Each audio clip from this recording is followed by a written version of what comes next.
महाराष्ट्र के नागपुर जिला परिषद के उपचुनाव में अम्बेडकराइट पार्टी ऑफ इंडिया के 3 उम्मीदवार मैदान में है। इसे लेकर एपीआई के राष्ट्रीय अध्यक्ष धीमान विजय मानकर ने सभाओं के माध्यम से प्रचार की कमान संभाली है। उन्होंने 1 अक्टूबर को बिड़गांव सर्किल के बड़ौदा से एपीआई की महिला उम्मीदवार मीना अशोक रामटेके के लिए चुनावी सभा को संबोधित किया। इस दौरान उन्होंने ग्रामीण क्षेत्र के प्रमुख मुद्दे जिसमें सड़क, बिजली, पानी जैसी समस्याओं पर उद्धव सरकार एवं पूर्व मुख्यमंत्री देवेंद्र फडणवीस पर जमकर निशाना साधा। इसी तरह विजय मानकर ने जिला परिषद उपचुनाव में ओबीसी आरक्षण को रद्द किए जाने पर दुख जताते हुए मराठा आरक्षण और ओबीसी आरक्षण पर विशेषतः विचार रखे और मोदी सरकार को इसके लिए पूर्णतः जिम्मेदार बताया। उन्होंने कहा कि महाराष्ट्र के पूर्व मुख्यमंत्री देवेंद्र फडणवीस नागरिकों को गुमराह कर रहे हैं।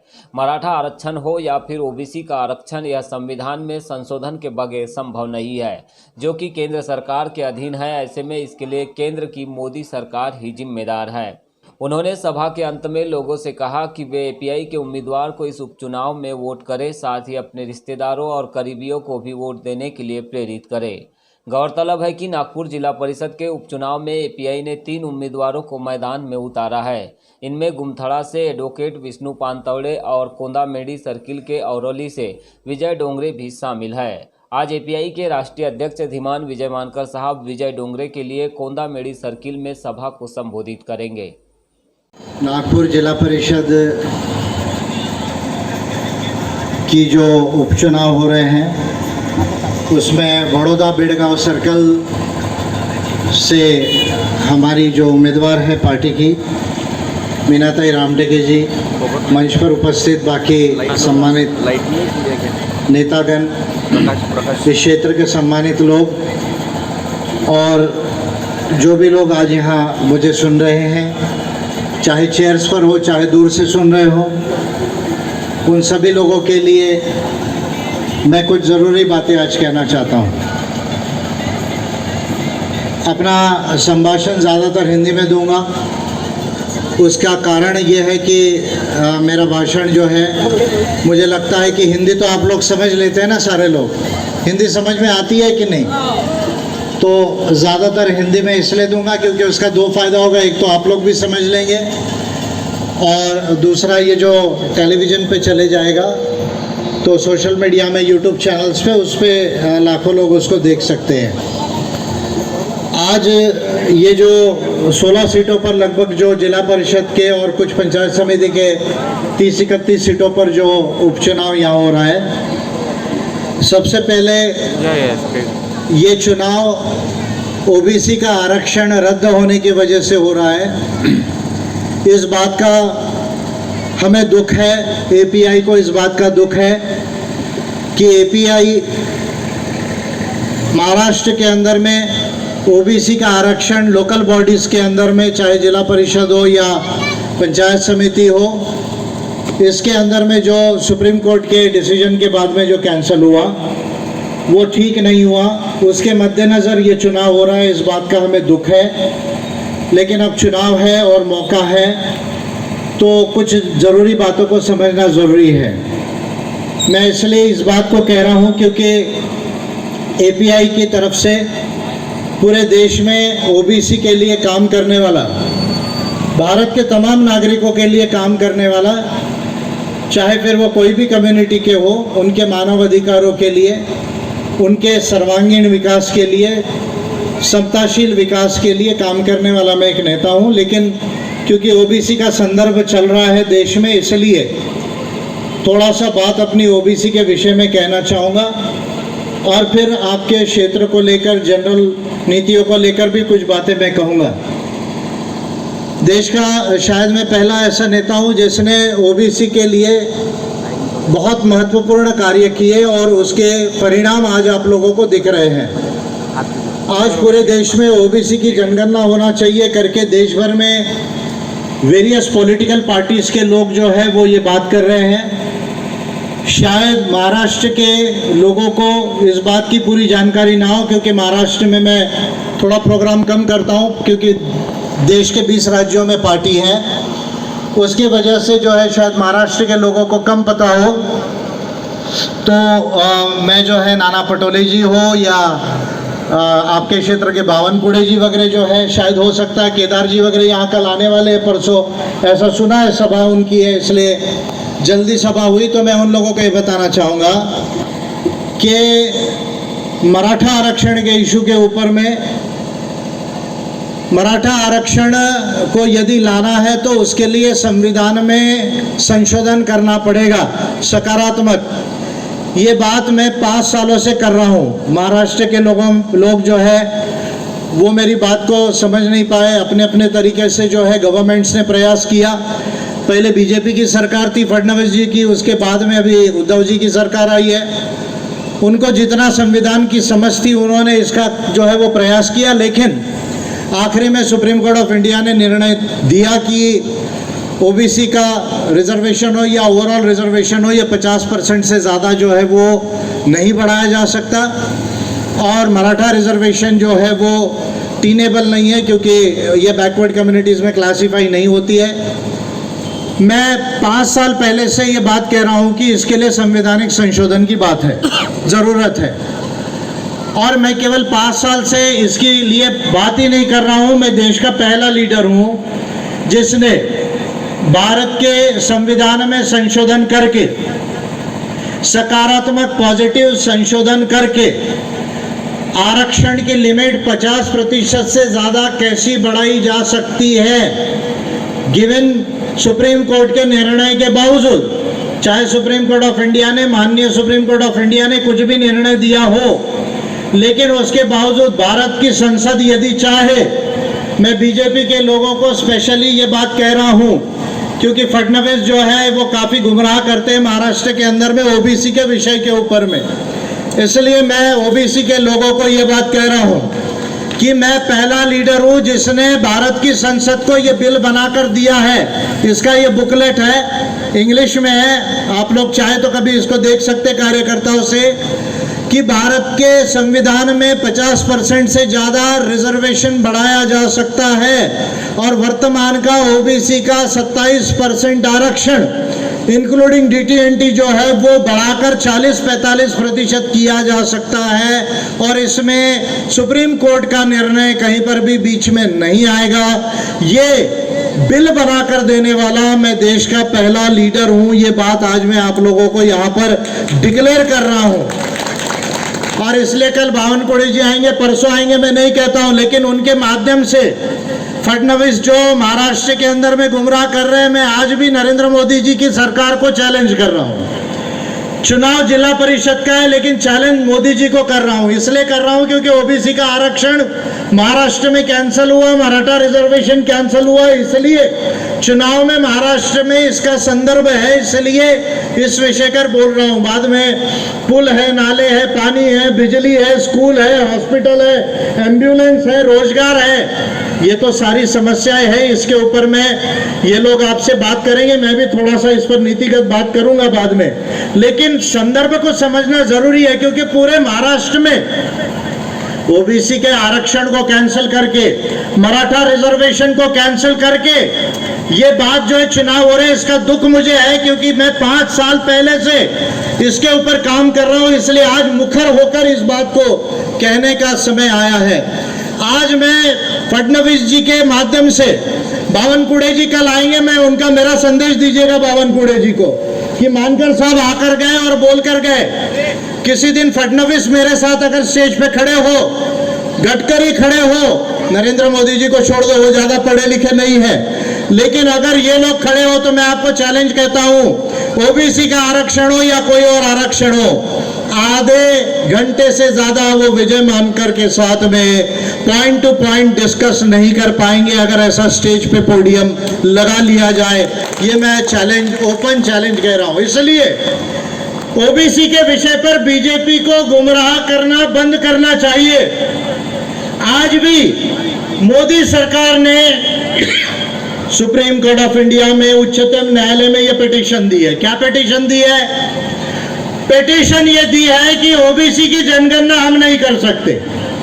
मैं भारत का पहला लीडर हूं। 2019 में भारत सरकार को, ministry of home affairs, government of India, गृह मंत्रालय को पिटीशन की और ये पिटीशन करके मैंने ये साइंटिफिकली बताया कि ओबीसी की जनगणना करना क्यों जरूरी है और ये जनगणना मोटे मोटे तौर पर कैसे की जा सकती है।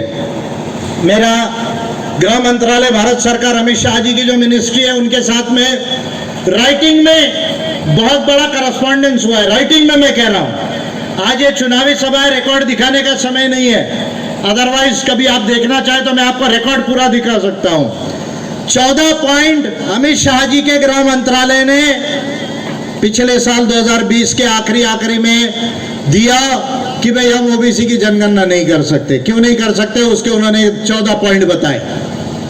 मैंने 14 पॉइंट का पॉइंट बाय पॉइंट आंसर दिया और यह कहा कि मानव अधिकारों के तहत, भारत के संविधान के तहत, वेरियस कानून और नीतियों के तहत ओबीसी का आरक्षण ये करना जरूरी है। क्योंकि यदि ओबीसी का और भटके विमुक्तों का, डीटीएनटी का अगर जनगणना नहीं हुई तो no data no planning, no data no planning, defective data defective planning.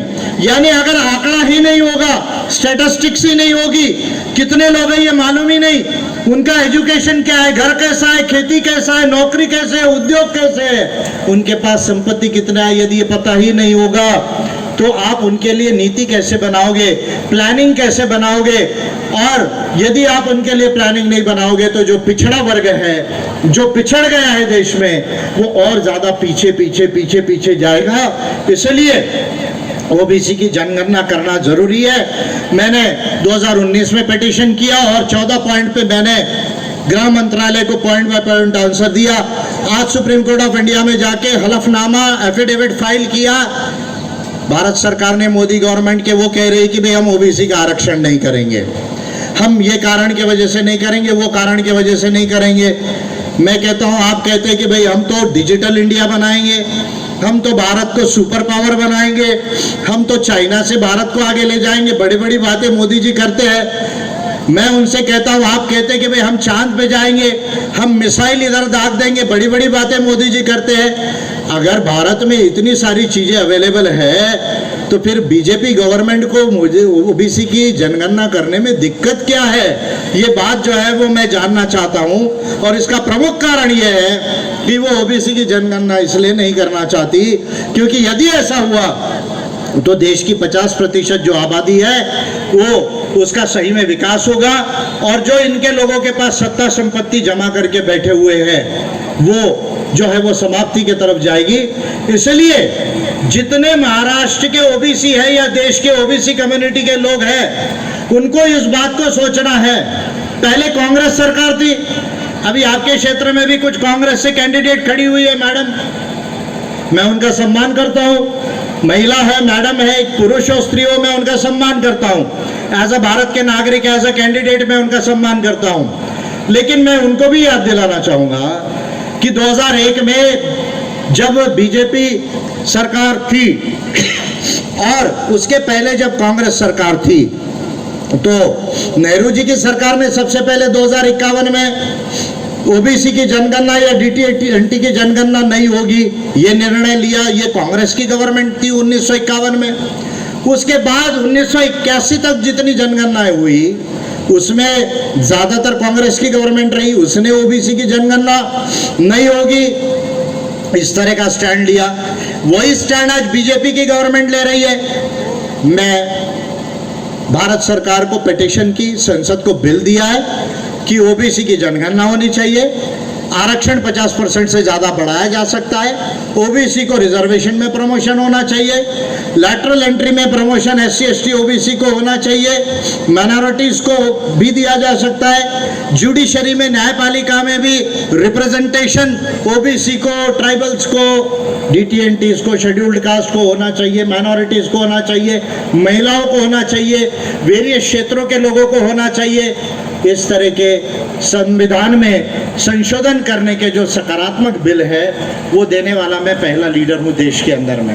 और इसलिए मैं आप लोगों से इस चुनाव के माध्यम से कुछ कहना चाहता हूं। क्या कहना चाहता हूं कि ये चुनाव जो है, ये उपचुनाव आपको लगता होगा आपको लगता होगा कि क्यों अम्बेडकराइट पार्टी ऑफ इंडिया इधर से लड़ रही है, खड़ी हो रही है, और भी सीटें हैं यहाँ 16 सीटों में, पड़ोस में 2 सीटें हैं आपकी। लेकिन मेरे लिहाज से एपीआई के लिए हर चुनाव महत्वपूर्ण होता है। माझ्यासाठी प्रत्येक निवडणूक, एपीआयसाठी प्रत्येक निवडणूक लोकशाहीमध्ये फार महत्त्वाची असते। क्यों इम्पॉर्टेंट होती है? क्योंकि चुनाव एक महत्वपूर्ण प्रक्रिया है लोकतंत्र में। किस चीज की प्रक्रिया है? चुनाव में हम क्या करते हैं? लोग अपने वोट की अहमियत को नहीं समझते। चुनाव में हम क्या करते हैं? चुनाव में हम नीति, नेता और पार्टी का चयन करते हैं। नीति, नेता और पार्टी, नीति, नेता और पार्टी, और अभी आपका जो उम्मीदवार है वो, यानी आपका प्रतिनिधि कल जो बन सकता है वो। यदि आप लोगों ने ऐसी पार्टी को चुना जिस पार्टी को मालूम ही नहीं है कि देश में क्या करना है, राज्य में क्या करना है, तो आपकी समस्या का समाधान नहीं होगा, आपकी समस्या बढ़ सकती है, या आपकी समस्या जैसी है वैसे ही रहेगी। उदाहरण के लिए मैंने आपके ओबीसी के इशू में कहा, उदाहरण के लिए और यदि कहूँ, आज पूरे देश में किसान आंदोलन चल रहा है। किस कारण की वजह से किसान आंदोलन चल रहा है पूरे देश के अंदर में? क्या चाहते हैं किसान? किसान ये चाहते हैं कि भाई हम जो फसल उगाते हैं वो फसल का मिनिमम सपोर्ट प्राइस हमको मिलना चाहिए। उसके लिए आप जो है, जो मंडियां है, जो जहाँ पर हम बेचते हैं, या ओपन मार्केट है, जो भी व्यवस्था बने, लेकिन उस व्यवस्था में ऐसी गारंटी कर दी जाए कि हमारी जो लागत है हमको उससे ज़्यादा 2 गुना, लगभग 1.5 से 2 गुना ज़्यादा मिनिमम सपोर्ट प्राइस मिलना चाहिए। ये बेसिक किसानों की जो है वो डिमांड है। अब इसी मोदी सरकार ने 3 कानून पास किए, जो कानून किसान को फेवर नहीं करते, लेकिन जो बिचौलिए लोग हैं और उद्योगपति लोग हैं उनको जो है ये कानून जो है वो फेवर करते हैं। तो इसका मतलब ये होगा कि अगर ये कानून जैसे है वैसे बने रहे तो देश के किसानों का बहुत ज़्यादा फायदा नहीं होगा। अब स्वामीनाथन आयोग, कांग्रेस की सरकार जब थी मनमोहन सिंह जी की, तब स्वामीनाथन आयोग जो है उसका गठन हुआ। स्वामीनाथन आयोग ने 3 वॉल्यूम 4 वॉल्यूम में बहुत बड़ी रिपोर्ट दी। स्वामीनाथन आयोग की रिपोर्ट हर क्षेत्र में कृषि के, चाहे आपकी दाम हो, चाहे सिंचाई हो, चाहे बीजे हो, चाहे फर्टिलाइजर हो, चाहे ऑर्गेनिक फार्मिंग हो, चाहे मॉडर्न टेक्नोलॉजी हो, चाहे आपको जो लोन मिलता है किसानों को वो तमाम चीज़ें हो, चाहे कृषि आधारित उद्योग धंधे हो, इसके ऊपर स्वामीनाथन आयोग ने 3-4 वॉल्यूम में मोटी रिपोर्ट दी है। और अगर उस रिपोर्ट को भारत में लागू कर दिया जाए तो भारत के अंदर में कृषि जो है, कृषि एक व्यवसाय बन जाएगा। ध्यान दीजिए, आज कृषि एक व्यवसाय नहीं है, कृषि केवळ उदरनिर्वाह का एक साधन आहे। आपण शेती करतो जगण्यासाठी तर ते महत्त्वपूर्ण आहेच, पण कृषी आधारित जोपर्यंत उद्योग होणार नाही तोपर्यंत कृषी कास्तकार जो आहेत, कृषीमध्ये कास्तकार जे आहेत त्यांचे जे परिवार आहेत ते श्रीमंत होऊ शकणार नाही।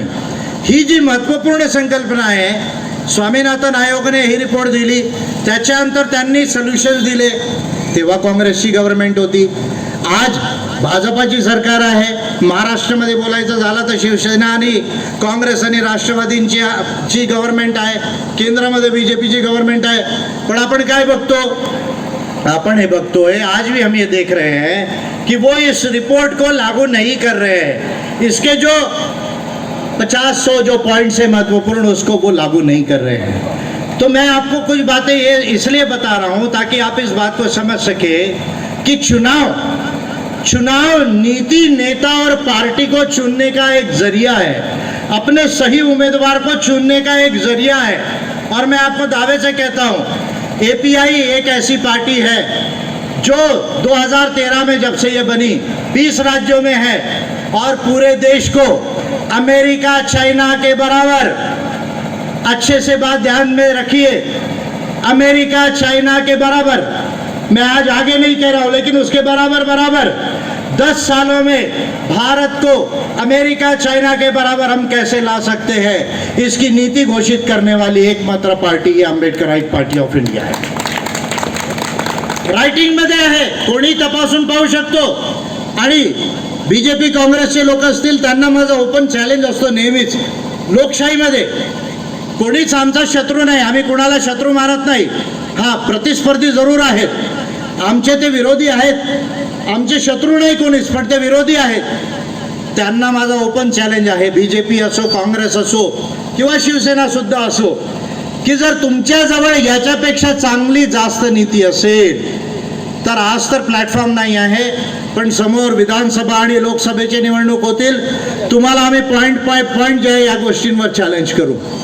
आणि म्हणून ही जी निवडणूक आहे, ही निवडणूक जिल्हा परिषदेची फार महत्त्वाची झालेली आहे. ह्या सर्कलमध्ये ही जी बीडगाव वडोदा जो सर्कल आहे, आज वडोदामध्ये आपण भाषण इथे मी तुम्हाला मार्गदर्शन करतोय आणि आपण मला ऐकतात. ही निवडणूक याच्यासाठी महत्त्वाची झालेली आहे की तुम्ही 30, 40, 50 वर्ष झालेत, तुम्ही काँग्रेसला निवडलं, त्याच्यानंतर तुम्ही भाजपाला निवडलं. मला नाही माहिती, एखाद वेळेस तुम्ही राष्ट्रवादी किंवा शिवसेनालाही निवडलं असेल किंवा एखाद वेळेस अपेक्षेला पण तुम्ही निवडलं असेल. मला नाही माहिती की इथून कोण कोण कॅन्डिडेट निवडून गेले, पण आपण निवडलं. 40-50 वर्ष झालेत आपण निवडलं. पण आजही लोक मला सांगतात, मी म्हणालो की भाई ह्या क्षेत्रामध्ये काय प्रॉब्लेम्स आहेत. आज त्यांनी भाषणांमध्ये मानवटकरांनी सांगितलं की भाई पाऊस आला 1 तास तर ब्रिज जे ओव्हरफ्लो होतात, इकडून तिकडे जर कोणी बिमार पडला तो जाऊ शकत नाही, तिथेच तो जो आहे दगावतो. होतं की नाही होते? खरं आहे की नाही हे सांगा तुम्ही मला. खरं असेल तर जोरात बोला, हात वरती करून. बरोबर आहे. मग कास्तकारांना आता पाणी देण्याची गरज आहे, शेतीला, कृषीला. तर आमचे काँग्रेसचे मिनिस्टर आहेत, मला ते नितीन राऊत मिनिस्टर आहेत, ते वीज देण्याऐवजी वीज कापून राहिलेले आहेत आणि म्हणून राहिलेले आहेत की भाई बिजली का बिल भरो, बिजली का बिल भरो. अरे भाई बिजली इतनी महंगी क्यों हो गई, इसका एनालिसिस तो करो. जो बिल कभी 100 रुपये आता था वो बिल आज 200 रुपये 250 रुपये क्यों आता है, इसका तो विश्लेषण करो. अब किसान को आप उसके फसल की भी कीमत नहीं दोगे, किसान को जो है आप सस्ता कर्जा भी नहीं दोगे, किसान को आप उद्योग के साथ जोड़ोगे भी नहीं, फिर बोलोगे बिजली का बिल भी जो है वो महंगा होता है तो भी किसान को भरो. अब तो किसान आखिरी में भरेगा कहाँ से? मैं कहता हूँ कि अगर महाराष्ट्र सरकार ने आधे से ज़्यादा बिजली का बिल किसानों का यदि भर दिया, अभी पंजाब सरकार भर रही है, पूरे 58 लाख जो कनेक्शन है परिवारों के, उसका पंजाब सरकार बिल भर रही है. मैं उद्धव सरकार से कहना चाहूँगा कि यदि आपने ऐसा कोई कदम महाराष्ट्र में उठाया तो बुरी बात क्या है, किसान है, आधे से ज़्यादा बिल भी अगर आपने उनका भर दिया तो उतना उनका बर्डन कम हो जाएगा. वो पैसा वो बेचारा अपने कृषि में लगाएगा, अपने शिक्षण में लगा सकता है, उद्योग में लगा सकता है, छोटे मोटे घर में लगा सकता है. तो बिजली देने के बजाय बिजली काट रहे, वीज देण्याऐवजी वीज कापून राहिले. मग मला सांगितलं, खूप आश्चर्य आहे, आजही गावांमध्ये या क्षेत्रामध्ये पिण्याच्या पाण्याची प्रॉब्लेम आहे. खरं आहे का? खरं आहे काय? मी जे ऐकलेलं आहे ते खरं आहे काय? कारण खोटे आरोप मी करत नाही कोणावर, पण हे जे गावांमध्ये आजही पिण्याच्या पाण्याची प्रॉब्लेम आहे. मग ह्या देशामध्ये ह्या क्षेत्रामध्ये उद्योगधंदे कमी असल्यामुळे इथे बेरोजगारी खूप जास्त आहे. गव्हर्नमेंट सर्व्हिस तर सर्वांना मिळू शकत नाही. तर इंडस्ट्रियलायझेशन कसा केलं जाऊ शकतो याच्यावर काही पॉलिसी इथे ह्या क्षेत्रामध्ये दिसून नाही राहिलेली आहे. अशा तमाम ज्या समस्या आहेत, ॲम्ब्युलन्सच्या कमी आहेत, मग कर्जमाफीचा एक इश्यू तर नेहमीच असतोच कास्तकारांचा. ह्या सर्व ज्या प्रॉब्लेम्स आहेत, 40-50 वर्ष झाले. मला वाटते काँग्रेसच्या कॅन्डिडेट्स आहेत इथे सिटिंग होत्या, त्यांनी फार मोठं घोषणापत्र दिलं होतं. एखाद वेळेस तुम्ही त्या घोषणापत्राला उचलून बघा तर की ज्या त्यांनी घोषणा केल्या होत्या, जे वादे केले होते त्याच्यापैकी त्यांनी किती पूर्ण केले हे बघण्याचा तुम्ही कधी त्रास करणार काय?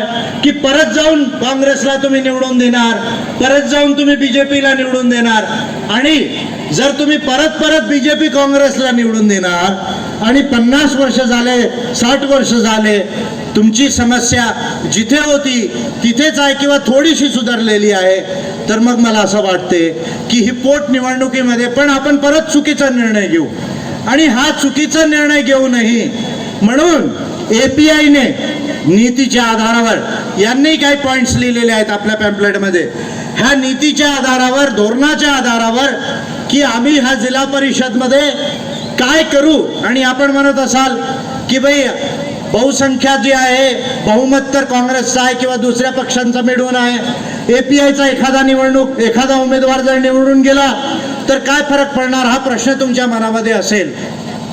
असा प्रश्न तुम्हाला असेल की भाई एखाद वेळेस APIची एक कॅन्डिडेट गेली तर काय करू शकणार. मग मी तुम्हाला दुसरा प्रश्न करतो, एखाद वेळेस तुम्ही एखाद कॅन्डिडेट APIचा निवडून तर द्या, एक वेळेस तुम्ही जे आहे APIचा कॅन्डिडेट निवडून द्या, आणि मग बघा जे 40 वर्षामध्ये झालं नाही त्याची सुरुवात तुम्हाला ह्या नागपूर जिल्हा परिषदमध्ये 4 महिन्यामध्ये बघायला मिळेल. किती महिन्यामध्ये बघायला मिळेल? 4 महिन्यामध्ये. मी हे बोलत नाही की तुमचे सर्व समस्या 4 महिन्यात पूर्ण सॉल्व्ह होईल, पण जे 40 वर्षामध्ये झालं नाही ते तुम्हाला 4 महिन्यामध्ये त्याची वाटचाल जी आहे जिल्हा परिषदमध्ये बघायला दिसेल. आणि म्हणून माझं असं तुम्हाला म्हणणं आहे की एक वेळा आपण सर्व नागरिकांनी ह्या वडोदा बिडगाव सर्कलमध्ये आणि जे बाकीचे 2 सर्कलमध्ये पण आमचे कॅन्डिडेट्स आहेत, एक मला वाटते गुमथाळा सर्कल आहे आणि दुसरा कोणता सर्कल आहे?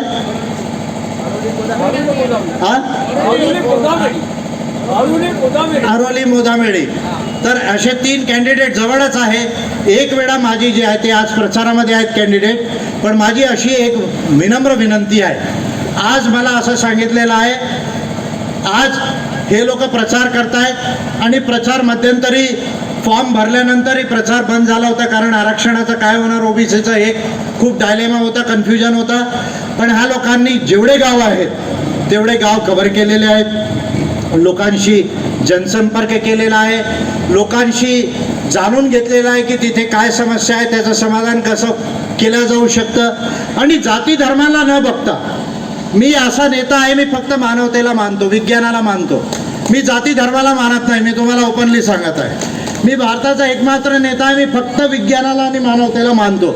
आणि म्हणून जाती धर्माला न बघता, त्याच्याबरोबर भेदभाव न करता, मॅडम तुम्ही याचं अभिवचन द्याल, आणि माझ्याकडनं तर पार्टीच्या वतीने हा नेहमीच अभिवचन असतो, एक वेळेस तुम्ही APIला निवडून द्या. तसंही काँग्रेस बरोबर आमची लढत आता आहे, अशी मला न्यूज आहे. काँग्रेस समोर जाणार की नाही जाणार, की API समोर जाणार, आज अशी परिस्थिती आहे की नाही आहे, हे सांगा तुम्ही मला. आहे की नाही आहे? तर जोरात बोला ना, हळू का बोलता, क्या डरते हो क्या? बरोबर आहे की नाही आहे? तर काँग्रेस आणि APIची ते लढत झालेली आहे. प्रहार आणि BJPचा आपसामध्ये जे कन्फ्युजन झालेलं आहे त्याच्यामुळे BJP मागे चाललेली आहे. आणि माझ्या मते OBC आरक्षण आणि OBCची जनगणनाचा प्रश्न जोपर्यंत देशामध्ये सॉल्व्ह होत नाही, मी तर पूर्ण देशामध्ये प्रचार करणार की BJPला एकही माणसाने वोट टाकू नये. हे बात मी प्रखरपणाने जे आहे ते बोलणार आहे. आणि म्हणून इथे BJP प्रहार आणि त्यांच्या कन्फ्युजनमुळे मागे गेलेली आहे. आजची ही लढत आज स्पष्टपणे API आणि काँग्रेसमध्ये आहे. आणि मला वाटते पुष्कळ वर्षांमध्ये अशी परिस्थिती इथे आली असेल की API पहिल्यांदा इथे ह्या सर्कलमध्ये मोठ्या प्रमाणात आहे. देशामध्ये प्रत्येक जागी आम्ही लढतो. एक वेळेस तुम्ही निर्णय घ्या आणि एक वेळेस APIच्या कॅन्डिडेटला तुम्ही जे आहे चान्स द्या, आणि मग बघा की जी गोष्ट 40 वर्षामध्ये नाही झाली ती 4 महिन्यामध्ये आपण ह्या जिल्हा परिषदमध्ये करू शकणार. आणि जर आपण असं केलं तर ही फक्त जिल्हा परिषद पोटनिवडणुकीसाठी तुमचं योगदान राहणार नाही. जेवढे लोक आहेत मी त्यांना विनंती करतो, ही बाब समजा, जर APIचा कॅन्डिडेट इथून निवडून गेला तर हा फक्त जिल्हा परिषदसाठी संदेश राहणार नाही, हा पूर्ण महाराष्ट्रासाठी संदेश जाणार आणि पार्टी 20 राज्यांमध्ये आहे, पूर्ण 20 राज्यांमध्ये संदेश जाणार की बीडगाव वडोदा सर्कलच्या लोकांनी नीती, नेता आणि पक्षाला चॉईस केलेला आहे आणि उत्तम निर्णय घेऊन आपली एक सुरुवात केलेली आहे. असं जे आहे काम करण्याचा तुम्ही प्रयत्न करा.